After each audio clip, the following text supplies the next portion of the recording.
सर्वप्रथम केवल एक ही लोक था, जिसको अनामी लोक कहते हैं। उसमें परमेश्वर कबीर जी अकेले थे। उसके बाद उस परमेश्वर ने अनामी लोक से नीचे के 3 लोकों की ओर रचना की। वह लोक हैं अनामी लोक से नीचे का अगम लोक, उससे नीचे का अलख लोक, उससे नीचे का चौथा लोक जो है वो सत्य लोक है। उसी पूर्ण परमात्मा ने, पूर्ण प्रभु ने अपने ही अन्य 3 रूपांतर और किए। अगम लोक में वह अगम पुरुष कहलाता है, अलख लोक में अलख पुरुष और सत्य लोक में वो सत्य पुरुष एक ही परमात्मा अपने 3 रूप बनाकर वहां विराजमान है। परमेश्वर ने सर्वप्रथम 16 शब्दों से, 16 वचनों से 16 पुत्रों की उत्पत्ति की और उन सबको कहा कि तुम अपने अपने द्वीप में अलग अलग रहो। उसके पश्चात परमेश्वर ने कबीर जी ने अपने पुत्र उन 16 में से जो अचिंत है उससे कहा कि अचिंत आप अन्य रचना आप करो। अब अचिंत ने परमेश्वर से प्राप्त शक्ति के आधार से इस अक्षर पुरुष अर्थात परब्रह्म की उत्पत्ति की।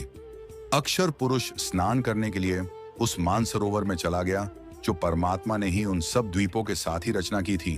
तो जल के अंदर वह जाकर के उस शीतल जल में सो गया। काफी समय तक बाहर नहीं आया। तब परमेश्वर कबीर जी ने, उस पूर्ण ब्रह्म ने सरोवर से जल लिया, उसको अपनी शब्द शक्ति से एक अंडा बना दिया और एक वचन से उसके अंदर एक आत्मा, अपने ही अंदर से एक आत्मा प्रवेश की। उस अंडे को जल में छोड़ दिया। वह अंडा गड़गड़ करता हुआ जब जल के नीचे जाने लगा, उसकी आवाज से उस अक्षर पुरुष अर्थात परब्रह्म की निंद्रा भंग हो गई। जो ही उसने क्रोध के दृष्टि से उस क्रोध दृष्टि से देखा, उसके क्रोध के तेज से वह अंडा 2 भाग हो गया और उसमें से वह ज्योति निरंजन ब्रह्म निकला। आकाशवाणी की परमेश्वर ने कि तुम अक्षर पुरुष, तुम निंद्रा में थे, तुझे जगाने के लिए सब ये क्रिया करनी पड़ी। तुम दोनों बाहर आओ। दोनों बाहर आए, प्रणाम किया। परमेश्वर ने कहा कि जाओ, तुम दोनों अचिंत के द्वीप में रहो। आदेश पाकर के दोनों वहां चले गए अचिंत के द्वीप में। उसके बाद परमात्मा ने कहा कि अचिंत तेरे बस का नहीं है सृष्टि रचना करना, आगे से सब रचनाएं मैं स्वयं करूंगा। इससे परमात्मा ने उसके बाद हम सभी आत्माओं को, असंख्य आत्माओं को अपनी वचन शक्ति से वहां सतलोक में भर दिया। हम सभी वहां आनंद से रहने लगे। वहां कोई दुख नहीं था, कोई कष्ट नहीं था, किसी चीज का अभाव नहीं था। सब भंडारे भरे रहते हैं। काजू, किस्मत, सेब, संतरे, वहां के जो फल है, मेवा है, वह सदा बाहर बाग है। अमृत आहार है, अमृत ही वहां का जल है और कोई काम नहीं। कुछ समय बाद ज्योति निरंजन काल के मन में एक खुरापात उत्पन्न हुआ। इसने सोचा कि मेरे सभी भाई जितने भी हैं सब अलग अलग आराम से रह रहे हैं, बड़े बड़े द्वीप हैं उनके, और हम 3 एक द्वीप में रह रहे हैं। तो उसने एक पैर पर खड़ा होकर तपस्या प्रारंभ की। ज्योति निरंजन ने 70 युग तक जब तप किया, और जब यह तप कर रहा था तो हम इसकी तरफ देख रहे थे। इसकी इस कला पर, इस अदा पर सभी आत्माएं आसक्त हो गए। हम इसको हृदय से पसंद कर बैठे। परमात्मा पूर्ण ब्रह्म कबीर जी ने यानी सत्य पुरुष ने आकाशवाणी की कि बच्चों तुम मस्त रहो, इसकी क्रिया पर ध्यान मत दो। अब परम पिता की आकाशवाणी आवाज सुनकर हम ऊपर से तो सावधान हो गए, परंतु अंदर से उसकी चाह मिटी नहीं। जब इसने 70 युग तक तप कर लिया, तब परमेश्वर ने पूछा कि क्या चाहता है। ज्योति निरंजन, तू किस लिए यह हट कर रहा है। ज्योति निरंजन ने कहा कि पिताजी, मेरे लिए स्थान कम है, मुझे अलग से स्थान देने की कृपा करें। परमेश्वर कबीर जी ने कहा कि ठीक है, तुझे तेरे 70 युग के तप के प्रतिफल में मैं तुझे 21 ब्रह्मांड देता हूं। पकड़ अपने 21 ब्रह्मांड, तू अपने अलग रख। ऐसे इसको 21 ब्रह्मांड दे दिए। अब कुछ दिन बाद ज्योति निरंजन ने सोचा इसमें कुछ रचना भी हो, खाली ब्रह्मांड किस काम आएंगे। इसने फिर तपस्या प्रारंभ की, 70 युग फिर तपस्या की, और हम और ज्यादा इस पर आसक्त होते चले गए। परमात्मा रह रहकर हमें समझाने की चेष्टा कर रहे हैं कि तुम अपने मस्त रहो, इसकी इस क्रिया पर ध्यान मत दो। लेकिन हम इतने ढीठ हो गए अपने पर परमपिता को भी धोखा देने में नहीं चुके। दूसरी बार जब तप किया तो परमात्मा ने पूछा क्या मांगता। ज्योति निरंजन है, जो तू मांग रहा था वह मैंने दे दिया। ज्योति निरंजन ने कहा कि परमपिता, इसमें कुछ रचना की सामग्री देने की कृपा करो। परमेश्वर ने 5 तत्व और 3 गुण अपनी सबज शक्ति से उत्पन्न करके इसको दे दिए। अब इसने सोचा काम भी कर लूंगा, फिर अकेले का जी नहीं लगेगा। 21 ब्रह्मांड में तो मेरे साथ कुछ आत्माएं भी हों, मेरे साथी हों, मिलजुल कर वहां रहें। आराम से इस दृष्टिकोण से इसने फिर तपस्या की। उस समय इसने 64 युग तक जब तप कर लिया तब परमेश्वर कबीर जी ने सत्य पुरुष ने पूछा कि ज्योति निरंजन, जो तूने मांगा वो मैंने तुझे दे दिया, अब क्यों हट कर रहा है, अब क्या चाहता है?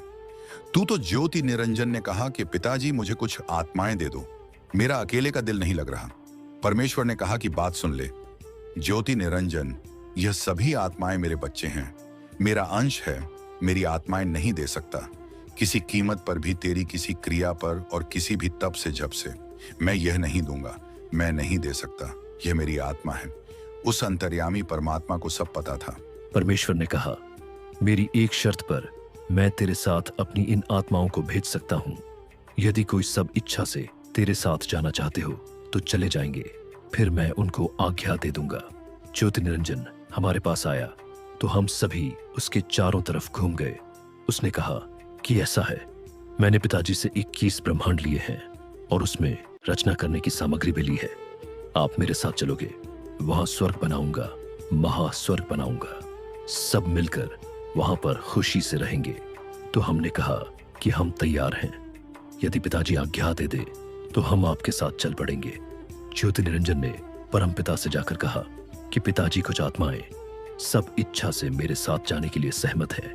परमेश्वर ने कहा कि मेरे सामने उनसे स्वीकृति दिला, तब मानूंगा। परमेश्वर कबीर देव वहां आए और हम सबसे कहा कि जो आत्मा इस ज्योति निरंजन के साथ जाना चाहता है वह हाथ खड़ा करके स्वीकृति दे। अब पिताजी के सामने जो रोज यह कहा करता कि इसकी तरफ मत देखो, हम सभी शर्मिंदा हो गए और नीची गर्दन कर ली। कोई नहीं बोला, सन्नाटा छा गया। परमेश्वर ने फिर कहा कि भाई बोलते क्यों नहीं तुम? यह ज्योति निरंजन तो कह रहा था कि कुछ आत्माएं मेरे साथ चलने को तैयार हैं, बताओ कौन हो, कौन है? परमेश्वर ने कहा, ज्योति निरंजन तू झूठ बोल रहा था, कोई भी तेरे साथ जाने को तैयार नहीं है। तो ऐसा सुनकर एक कर्महीन आत्मा ने सबसे पहले स्वीकृति दी कि मैं जाना चाहता हूं, मैं जाना चाहता हूं। फिर हमने सोचा कहीं अकेला ही सब कुछ ना ले जाए, तो हम सब ने हाथ उठा लिए। परमात्मा बोले, ठीक है ज्योति निरंजन तू जा। 21 ब्रह्मांड जो थे यह ऊपर ही थे, सतलोक के अंदर एक कोने में। परमेश्वर ने कहा कि तू जा, अपने उन 21 ब्रह्मांड में इन सभी आत्माओं ने जो तेरे साथ जाने की स्वीकृति दी है, यह मेरी नजर में आ गई है, मैं अपने हिसाब से भेज दूंगा। परमेश्वर कबीर जी ने उस आत्मा का जिसने सबसे पहले हिम्मत की थी अपने परमपिता से विमुख होने की, उसका एक लड़की रूप बना दिया, लेकिन उसको स्त्री इंद्री नहीं लगाई। परमात्मा ने बाकी स्वरूप लड़की का बनाया। इसमें भी कोई राज था। परमेश्वर कबीर जी का वह यह देखना चाहते थे कि यह नीच आत्मा, यह निरंजन कितना और गिरावट में आता है, और हम सभी आत्माओं को सूक्ष्म रूप बनाया, बीज रूप, और उसके शरीर में अपने वचन शक्ति से प्रवेश कर दिया। लड़की का नाम प्रकृति देवी रखा। उस लड़की से कहा कि बेटी, तेरे अंदर मैंने सभी आत्माओं को प्रवेश कर दिया है, और तेरे को मैं एक वचन शक्ति देता हूं। जितने जीव तू कहेगी उतने ही तेरे वचन से, तेरे अंदर से अपने आप मेरी शक्ति से बाहर आ जाएंगे, और वह युवा शरीर में प्रकट हो जाएंगे। और अपने पुत्र सहजदास से कहा कि जा सहजदास, अपनी बहन को ज्योत निरंजन के पास छोड़ आया। प्रभु ने सहजदास को कहा, बता देना उसको कि इस लड़की के अंदर मैंने सब आत्माएं प्रवेश कर दिए, और इस लड़की को शब्द शक्ति दे दी है। जितने जीव तू कहेगा यह उत्पन्न कर देगी। सहजदास ने जाकर के ज्योति निरंजन से कहा कि पिताजी ने सभी जीवात्मा जो तेरे साथ आना चाहती थी, सबको सूक्ष्म रूप देकर के बीज रूप में इस लड़की में प्रवेश कर दिया है, और इसको शब्द शक्ति दे दी है कि जितने जीव यह तू चाहेगा यह उसी समय उत्पन्न कर देगी, नर और मादा। ऐसा कहकर के जो सहजदास वापस आ गया, वहां दुर्गा यानी यह प्रकृति और वो ज्योत निरंजन दोनों रह गए।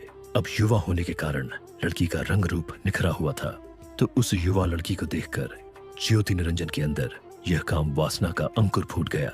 तो दुर्गा यानी यह प्रकृति के साथ दुर्व्यवहार करने की चेष्टा की। प्रकृति देवी समझ गई कि इसकी नीयत में दोष आ चुका है। प्रकृति देवी ने कहा कि ज्योति निरंजन, मेरी एक अर्ज सुन ले, तू यह पाप मत कर, तू मेरा बड़ा भाई है, मैं तेरी छोटी बहन हूं। तू पहले परमात्मा ने अंडे से उत्पन्न किया, उसके बाद हमारी उत्पत्ति की, और बहन भाई का यह नाता, यह दुराचार महाघोर पाप होता है। ऐसा जुल्म मत कर। अब ज्योत निरंजन ने एक नहीं सुनी, उस देवी की हर संभव याचना भी उसने रिजेक्ट कर दी। तब दुर्गा ने सोचा कि अब तेरी इज्जत के बचाव का कोई विकल्प नहीं बचा। तब उसने अपना सूक्ष्म रूप बनाया, उसके मुख के माध्यम से और पेट में पहुंच गई। वहां से प्रार्थना की है, पिताजी, हे सत्य पुरुष, मेरे साथ ऐसे ऐसे इस ज्योति निरंजन ने बदतमीजी की, मेरे साथ यह दुष्ट कर्म करना चाहता था, मैंने इसके पेट में शरण ली, मेरी रक्षा करो। तब परमात्मा स्वयं ही अपने पुत्र जोगजीत का रूप धारण करके वहां प्रकट हो गए और देवी दुर्गा को उसके पेट से बाहर निकाला और कहा कि ज्योत निरंजन, सुन ले, आदेश परमपिता का, आज से तेरा नाम काल होगा। 1,00,000 मानव शरीर धारी प्राणियों के सूक्ष्म शरीर का तो नित आहार करेगा और 1,25,00,000 उत्पन्न करेगा, और आज से तुम्हें यहाँ से निष्कासित कर किया जाता है। चले जाओ यहाँ से, तुम दोनों के दोनों। अब दुर्गा ने जुल्म किया, सबसे पहले यह स्वीकृति दी, अपने परम पिता से नाता तोड़ा, इस दुष्ट के साथ जोड़ा, तो हम अपने परम पिता के हृदय से गिर गए। तो परमात्मा ने 21 ब्रह्मांड सहित दुर्गा और काल को वहां से निष्कासित कर दिया। इसके 21 ब्रह्मांड वहां से ऐसे चल पड़े जैसे विमान चलता है। सतलोक से निकाले जाने के बाद इस काल और दुर्गा ने पति पत्नी संबंध बनाया, जिससे इन्हें 3 पुत्र प्राप्त हुए, रजगुण ब्रह्मा, सद्गुण विष्णु और तवगुण शिवजी।